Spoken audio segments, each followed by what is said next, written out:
Throughout human history, cities have been a focal point of human achievement and development, but some cities have flourished and others have not. And a lot of times you may wonder, why is a city in a certain location? And you'll find that there are reasons why cities are founded where they are and why some have been more successful than others. One of the most common reasons for a city to be founded in a certain spot would be geographical. Whether there's something in that area that made it successful. For example, you have the Black Sea right here, and you have the Mediterranean Sea over here. And these bodies of water come together right here, and there's the Sea of Marmara, and a city was founded right there. And as Rome declined as a power 1,500 years ago, this city began to flourish. And the city at the time was originally Byzantium, then it became Constantinople. Today it's Istanbul. And a key reason for why this was such an important city is because it was right here between two major bodies of water, which was a source of trade, and people migrating through. They all came through Istanbul. And so it was able to control a lot of area, and it was a very key location. So geography is one of the key reasons that you have successful cities that are founded, and that can be for a choke point.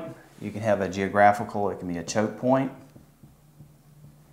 For example, right there, where you have two bodies of water and they come together. It can be a trade route, which to some extent is the same thing, but it talks about the flow of goods. There may be an important resource center on one side, and it all has to flow through a certain location, or an area that may not have any resources, so to speak of. There's some spots in the Middle East, but in human history, trade goods coming from the east and trade goods coming from the west, they had to cross through certain locations, and a city could flourish there as a trade route. What are some other reasons that cities would flourish? They're near natural resources? Near natural resources, and that again ties into geography. You might have a city that's founded near an oil field or a diamond mine, and it might flourish as people rush to that area. California flourished during the gold rush as people came there for those resources. And so resources are very key. And part of the resources, another one, would be regarding to transportation. And what that can refer to is, again, as we saw with Istanbul, its location, it allowed people to quickly move across those bodies of water. Or if you consider Chicago, and you have Lake Michigan, and there's Chicago right there. And all the goods coming from the center of the U.S., there are rail tracks coming into Chicago. And so it was very easy to send things to Chicago, and then from there, it could go out by sea and through the St. Lawrence Seaway into the Atlantic. And it was a way for resources, whether that's agricultural or minerals, that wanted to be shipped to other places, could all flow into Chicago and then go out by sea. And so, to some extent, Chicago is that was man-made with all of the rail lines, and you can also consider even with interstates, and there's other towns that interstates pass by that don't flourish as well, or railroads. During the 1800s, a city that got the railroad to come through there would have much more economic success than another city.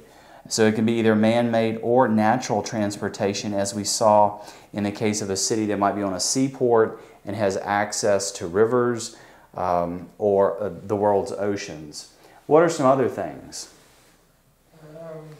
A center of industry? Industry. And so opportunities for people to make a living. As we've seen throughout human history, originally everyone was out on a farm and just subsistence farming, just able to make enough food. But with time, better technology, better seeds, better understanding of horticulture. People were able to have more success in agriculture with fewer people. And what that did is that freed up people to move into cities and become artisans and merchants and to do other things other than just make enough food so that they can feed their families over the next week or the next month.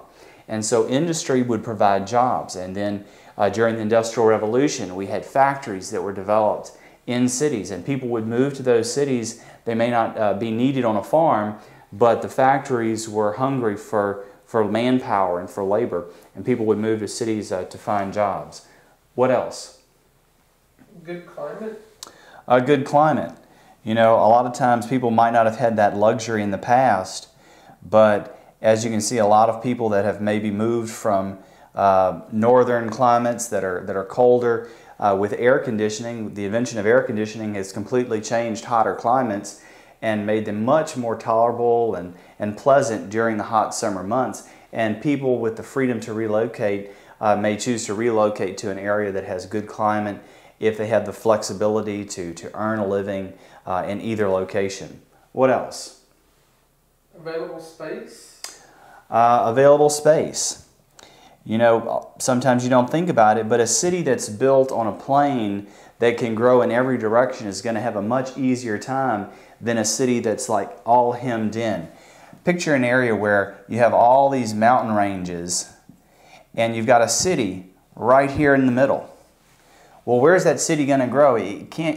It keeps butting up against all these mountains, and so I mean, maybe you have a house up here on the mountain, but you can't go beyond that. But now picture a city that's built on a flat plain, and as it grows, it can just grow in either direction, any way you want to go. That city can expand, and so there's lots of opportunities for new houses, new factories, new areas of development, and there's not this geographical constraint. And so for the first inhabitants, this may be an ideal location, but once it starts to grow, it starts to get compacted. People have to start living in higher elevations or multi-story buildings, and it's much cheaper and easier to build on a plain and to expand there. What else? Immigrants? Immigration. You talk about human demographics. You know, a city, if you think about it in early American history, where people were moving into the eastern seaboard and they were immigrating to the United States from Europe and other places.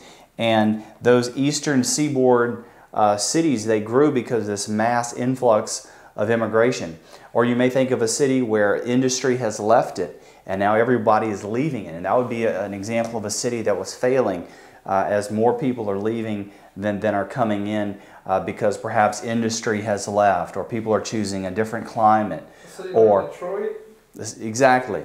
Or something else has occurred. You know, maybe here, if a city grew because there was a rail station there, and now with the advent of the interstate system, there's less of a need for rail transportation. There's going to be less of a need for industry in those locations. So, as you can see, there are a lot of different things, and many times it's not just one thing, but multiple of these points here that contribute to the success of cities and why some cities flourish and you'll see some cities that don't. And this is why.